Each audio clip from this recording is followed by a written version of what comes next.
我就主力咧係負責講下咧，我哋就住經濟方面啦，喺財政預算案嘅重點咧，都希望咧係重視香港品牌啦，同埋咧我哋地區經濟嘅。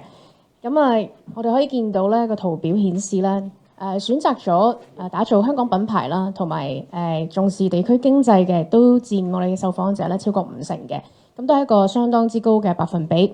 咁我認為咧，政府咧可以推出更多咧係針對打造我哋香港品牌嘅政策啦。咁我哋都可以推出一啲專項嘅計劃啦，去資助我哋香港品牌咧點樣去升級轉型啦，點樣去出海啦。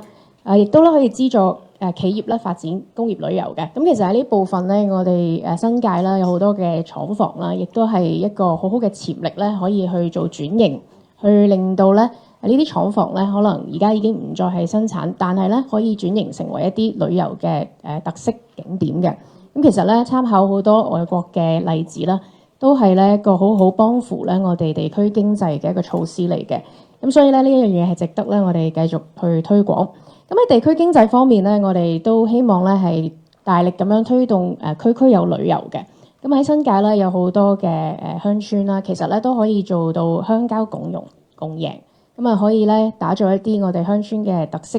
旅遊點。咁亦都可以放寬我哋嘅小販牌照嘅傳承啦。咁其實咧，尋日喺我哋食安嘅 panel 咧，我都有特別問到嘅，因為其實上年咧，我哋立法會嘅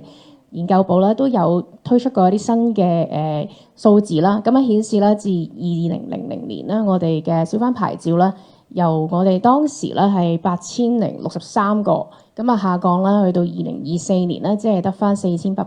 個嘅。咁所以其實而家咧都有一個好大嘅空間啦，可以放寬我哋嘅牌照，打造地區嘅經濟啦、地攤嘅經濟啦，都係一個較低嘅門檻咧，可以幫助青年咧去創業嘅。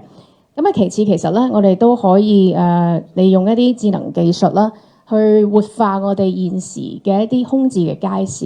咁其實就算咧係我哋例如荃灣喺楊屋道街市啦，都係一個被譽為較旺嘅一個街市嚟嘅。咁但係咧，其實都有相對咧係唔少嘅空置嘅攤檔。咁其實咧，我哋政府咧本身尤其是房屋局啦，咁佢都係一個共築創業家嘅計劃咧，係俾青年咧去用一啲空置嘅屋邨鋪頭咧去創業嘅。咁其實同樣咧，我哋認為咧喺我哋一啲食環嘅街市咧，都可以借用呢一個嘅政策參考到咧，去幫助青年啦喺我哋空置嘅街市嗰度咧都可以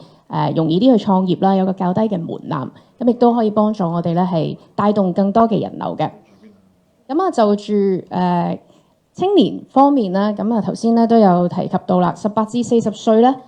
大家最關心嘅就係醫療啦。咁頭先咧標哥有提到醫療嘅一啲政策建議，咁但係就住咧房屋土地同埋支援在職家庭咧，我哋見到咧都有一個相當之高嘅百分比嘅。咁所以咧就住房屋咧，我哋都會係鍥而不捨咁樣繼續咧係提出我哋青年未來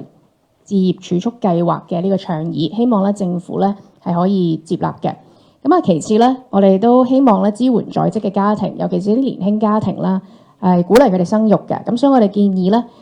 要有累進式嘅子女免稅額啦，因為現時咧可能鼓勵生育嘅政策咧都未必係太過有吸引力。咁我哋都希望咧可以繼續推出嘅，尤其我哋見到生育率咧都喺上年咧有一個非常之低嘅數字。咁希望咧可以有更多嘅措施咧去精準鼓勵生育。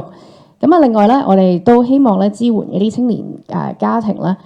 可以有彈性嘅工時啦，一啲家庭友善嘅政策，同埋咧我哋知道市民咧好關心有關取消咗2500蚊嘅書簿津貼嘅。咁我哋都希望有一個比較精準啲嘅鼓勵措施，例如咧係向0至3歲嘅兒童嘅家庭咧係發放每個月咧2000蚊嘅